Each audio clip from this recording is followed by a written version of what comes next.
دعا مسلمان میں عقیدہ توحید پختہ کرتی ہے، اور دعا اس دولت کا نام ہے جو صرف مومن کے پاس ہے، کافر کے پاس نہیں۔ نبی پاک علیہ السلام نے فرمایا الدعاء صلاح المومن، دعا مومن کا ہتھیار ہے، کافر کے پاس یہ ہتھیار نہیں ہے۔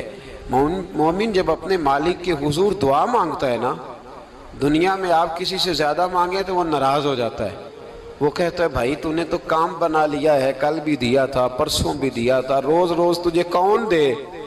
میرے نبی پاک علیہ السلام نے فرمایا جو اپنے رب سے زیادہ مانگتا ہے رب اس سے زیادہ راضی ہوتا ہے، زیادہ راضی ہوتا ہے۔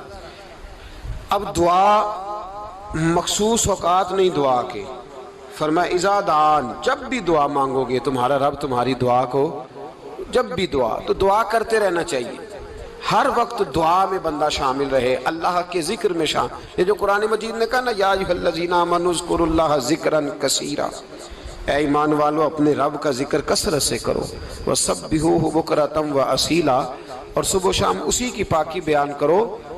تو اس سے مراد یہ نہیں ہے کہ تسبیح لے کے سارا دن مسجد میں بیٹھے رہو اور کام کوئی نہ کرو، بلکہ اس کا مطلب یہ ہے کہ روٹی شروع کرو تو اللہ کے نام سے، اختتام کرو تو اللہ کے نام، سو جاؤ تو رب کا نام لے کے، سویرے اٹھو تو اللہ کا نام لے کے، جب تمہیں کوئی چیز اچھی لگے تو ماشاءاللہ کہو، جب کوئی مصیبت آئے تو کہو انا للہ و انا الیہ راجعون۔ تو سارا دن اللہ کا ذکر جاری رہے گا۔ نبی پاک صلی اللہ علیہ وسلم نے مسلمان کو ایک دوسرے سے ملنے کا طریقہ بتایا۔ مصیبت آئے تو کیا کہنا ہے؟ صرف فوت کی پہ نہیں کہنا، اس کی وضاحت کر دو۔ کوئی بھی الذین اذا اصابتہم مصیبہ، جب بھی کوئی مصیبت آئے، اللہ کے بندے کہتے ہیں ہم اللہ کی طرف سے آئے ہیں اور اللہ کی طرف ہی ہم نے لوٹ جانا۔ تو میرے عزیز ہر وقت اللہ کا ذکر جاری رہے گا، ہر وقت زبان پہ رب کریم کا۔ دیکھیں نا نبی پاک علیہ السلام نے ہمیں ملاقات کا طریقہ بتایا۔ ایک صحابی آئے تو انہوں نے آ کے کہا السلام علیکم، نبی پاک علیہ السلام نے فرمایا رب تعالیٰ نے اسے 10 نیکیاں عطا فرمائی ہیں۔ دوسرے آئے تو انہوں نے کہا السلام علیکم ورحمۃ اللہ، تو محبوب فرمانے لگے، امام بہقی نے اس کو لکھا ہے، محبوب فرمانے لگے رب کریم نے اسے 20 نیکیاں عطا فرمائی۔ ایک اور آئے، عرض کیا السلام علیکم ورحمۃ اللہ وبرکاتہ، محبوب فرمانے لگے اللہ نے اسے 30 نیکیاں عطا فرمائی۔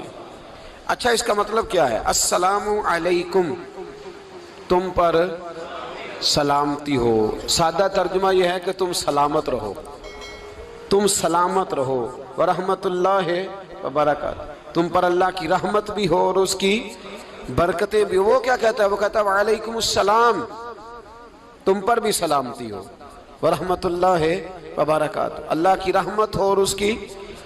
یہ جو مسنون دعائیں ہیں نا جو حضور نے ہمیں دعائیں سکھائیں ہر موقع پہ، ان کا کمال دیکھیے۔ اب ایک مسلمان نے آتے کہا السلام علیکم، اس کا مطلب کیا ہے؟ تم پر۔ اب وہ جھگڑا کرے گا اسے مارے گا، اس کا مال چھینے گا؟ اس نے تو آتے ہی کہا ہے تم پر سلامتی ہو۔ تو جو سلامتی کی دعا دینے والے ہیں وہ جیب تھوڑی کاٹیں گے، وہ غبن تھوڑی کریں گے، ڈاکہ تھوڑا ڈالیں گے۔ اسلام نے لفظ ہی وہ سکھایا ہے کہ فرمایا جب تم نے ملنا ہے تو تم نے دعائیں کرنی ہیں ایک دوسرے کے لیے۔ اب ہمارے ہاں نئے نئے لفظ آ گئے، ٹیلی فون اٹھایا تو کہا ہیلو، اس کا کیا ترجمہ ہے؟ کون ہے؟ اس کا کیا ترجمہ ہے؟ جی جناب، اس کا کیا مطلب؟ ہم نے دیکھا بڑے بڑے سمجھدار لوگ السلام علیکم کی بجائے کہتے ہیں کیا حال ہے؟ بھئی کیا عجیب بات ہے، بھئی کیا حال ہے کا کیا مطلب ہوا؟ وہ بعد میں کرنے کی بات ہے۔ اور کچھ تھوڑا سا جو ادیب ہیں، جو بیچارے حروف کے پیچ و تاب میں رہتے ہیں، وہ کہتے ہیں آداب عرض ہے۔ وہ کیا ہوتا ہے جی؟ اسلام نے دعا سکھائی ہے السلام علیکم، یہ کتنی خوبصورت دعا ہے۔ جب آپ گھر کے اندر داخل ہوئے تو آپ نے دعا دی السلام علیکم، یہ دعا دی آپ۔ ایک صحابی حاضر خدمت ہوئے، عرض کی یا رسول اللہ صلی اللہ علیہ وسلم میرے گھر میں غربت رہتی ہے، کیا کروں؟ نبی پاک علیہ السلام نے فرمایا جب بھی گھر جایا کرنا گھر والوں سے سلام لیا کر، گھر والوں سے کیا کہا کر؟ السلام علیکم، جب بھی گھر جائے۔ یعنی گھر آیا، اب گھر والوں نے بتایا کہ ماچس کی ڈبیا تو لے آؤ۔ اب یہ دکان کونے پہ تھی گھر والے پہ، وہاں سے ماچس کی ڈبیا لے کے واپس گیا تو کہنے لگا السلام علیکم. پھر گھر والوں نے کہا ہو بتانا یاد ہی نہیں رہا، چینی بھی ختم ہو گئی ہے. تو یہ پھر گیا چینی لینے، لوٹ کے آیا تو کیا کہا؟ جب اللہ چاہتا ہے تو کہے، جب اللہ کے رسول چاہتے ہیں تو کہے. اس کا ترجمہ یہ ہے کہ تو کہہ، تو سلام لے. اللہ رسول چاہ رہے ہیں کہ تو سلام لے تاکہ تیرے گھر میں سلامتیاں ڈال دی جائیں. تو فرمایا سلام لینی ہے تو نے، اور ساتھ تو نے اس طرح کرنا ہے کہ 3 دفعہ سورۃ اخلاص کو پڑھنا ہے. امام قرطبی نے اس کو لکھا ہے. اس نے کہا حضور غربت بڑی ہے. غربت بڑی ہے تو کہ وظیفہ بتائیں. فرمایا جب بھی گھر جاؤ سلام لو اور 3 دفعہ سورۃ اخلاص پڑھو. وہ صحابی کہتے ہیں میں پکا ہو گیا. اب وہ کچھ دنوں کے بعد، کچھ عرصے کے بعد، کچھ مہینوں کے بعد واپس آئے تو صحابہ کرام علیہم رضوان فرماتے ہیں ہماری خواہش تھی کہ یہ کچھ بیان کرے، اب بتائے جو وظیفہ لے کے گیا تھا اس کا رزلٹ کیا نکلا. کہتے اس نے بڑی حیرت انگیز بات کی، حیرت انگیز عجیب انداز میں. کچھ لوگوں کا دل ہوتا ہے نا کہ مجھے ملے میرے پڑوسی کو نہ ملے، اور کچھ کا دل ہوتا ہے یار مجھے بھی ملا ہے اور الحمدللہ میرے پڑوسی کو ملا ہے. تو صحابی جب حاضر ہوئے تو صحابہ کہتے ہیں ہمیں تجسس تھا کہ یہ کچھ بتائیں. تو حضور نے فرمایا کیا حال ہے تیرا؟ کہا یا رسول اللہ کمال ہی ہو گئی ہے حضور، میں جب بھی گھر جاتا ہوں سلام لیتا ہوں اور 3 دفعہ سورۃ اخلاص پڑھتا ہوں. میں تو امیر ہو ہی گیا ہوں، میرے تو ہمسائے بھی امیر ہو گئے. کتنا پیارا ہے یہ جملہ، کتنا حسن ہے. اتنا اچھا لفظ کسی اور کے پاس ہے ہی نہیں جو الفاظ ہمیں ہمارے رسول نے عطا فرمایا. اس کو اپنائیے، اس کو اپنائیے. یہ الگ بات ہے کہ لوگ مطلب کے لیے سلوٹ کر لیتے ہیں بڑا سارا، لیکن مطلب کے لیے نہیں. جس کو جانے اس سے بھی سلام لیں، جس مسلمان کو نہیں جانتے اس سے بھی. تو نبی پاک نے ہمیں مسنون دعائیں سکھائیں. رات کو جب سونے لگیں اللہ کے رسول صلی اللہ علیہ وسلم نے ہمیں دعا سکھائی. حضور نے فرمایا جب سونے لگو تو مسلم شریف میں فرمایا تم نے یہ دعا پڑھنی، اللہم باسمک اموت و احیا.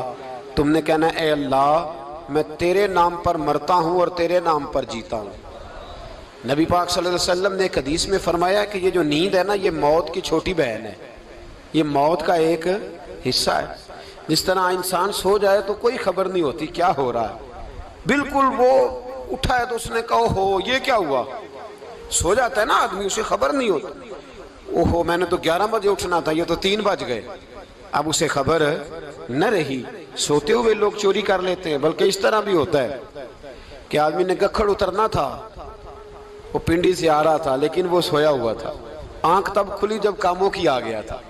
اب اس کا اس پر زور تو فرمایا کیا پتا اب تو کھل گئی کاموں کی، جا کے لاہور جا کے کسی جگہ پہنچ کے تو یہ بھی ممکن ہے کہ کھلے ہی نہ، نیند ہی موت کا سبب بن جائے. تو کہہ کے سو کہ یا اللہ تیرے نام پہ سو رہا ہوں.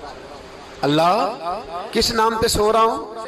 یار اگر ہم ان دعاؤں کا حسن سمجھے مت اللہم باسمک اموت و احیا، یا اللہ میں تیرے نام پہ سوتا ہوں اور تیرے نام پر اٹھتا ہوں. گویا کہہ رہا یا اللہ میری نیند بھی تیرے فضل سے ہی ہے، اور اگر آنکھ کھل جائے تو وہ بھی تیرے فضل سے ہی ہے.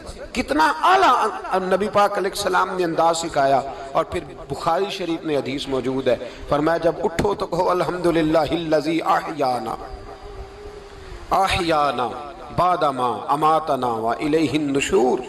فرمایا جب تم سو کے اٹھو تو پھر کہو اے اللہ ساری تعریفیں تیرے لیے، تمام تعریفیں جس نے ہمیں موت کے بعد حیات دی.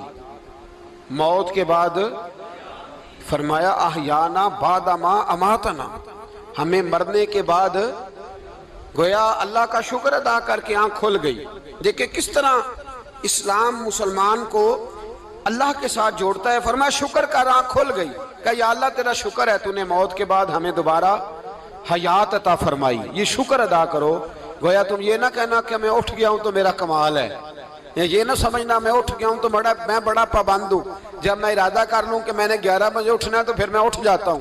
یہ نہ کہنا کہ یہ الارم بڑا اچھا ہے، یہ مجھے اٹھا لیتا ہے. ذہن کے اندر خیال کر کہ نیند تو موت کی طرح تھی، یہ جو میں اٹھ گیا ہوں تو اپنے رب کے فضل سے اٹھا ہوں. جو میں اٹھ گیا ہوں، جو ابھی اٹھے ہیں وہ تو بول دینا کم از کم کہ میں اپنے رب کے فضل سے اٹھ گیا.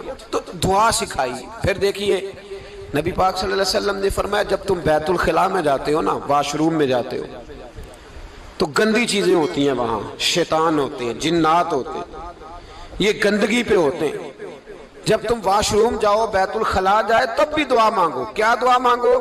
وہ دعا بھی نبی پاک صلی اللہ علیہ وسلم نے ہمیں تعلیم فرمائی اور بخاری میں ہے، کہا پڑھا کرو اللہم انی اعوذ بک من الخبث والخبائث۔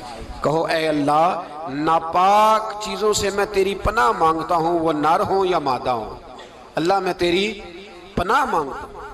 واش روم کے اندر بہت ساری بری چیزیں ہوتی ہیں، جوان میری بات پر توجہ فرمائیں، وہاں بہت ساری گندی چیزیں ہوتی ہیں۔ انسان کئی دفعہ واش روم میں جاتا ہے، اسے وسوسے زیادہ آتے ہیں۔ یہ نوٹ کریں میری بات کو۔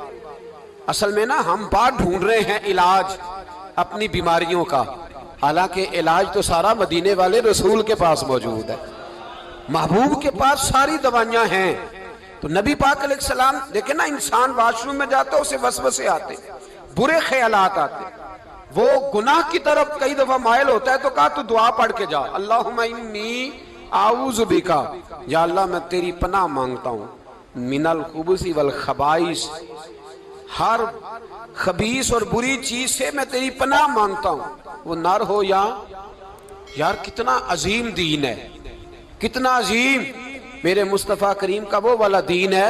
اصل میں اللہ کرے بی اے پاس بچے کو بیت الخلاء کی دعا بھی یاد ہو جائے، ایسے یاد ہو جائے، اور اس کے ماں باپ سمجھ لیں کہ جوان ہو گیا ہے، تو اب ہو سکتا ہے اس کی طرف شیطان حملہ زیادہ کرے، اسے خراب کرنے کی کوشش کرے، تو لہٰذا اسے دعا سکھائی جائے تاکہ اس کو پہلے سے پتا ہو کہ میں نے اس بے ایمان سے بچنا کس طرح سے۔ اب آپ دیکھیے نبی پاک علیہ السلام نے ہمیں دعا سکھائی، مصنف ابن ابی شیبہ میں۔ کون سی دعا؟ واش روم سے نکلنے کی۔ اللہ اکبر، بڑی زبردست دعا ہے، بڑی زبردست۔ آپ یقین کریں اس ایک ایک دعا پر ایک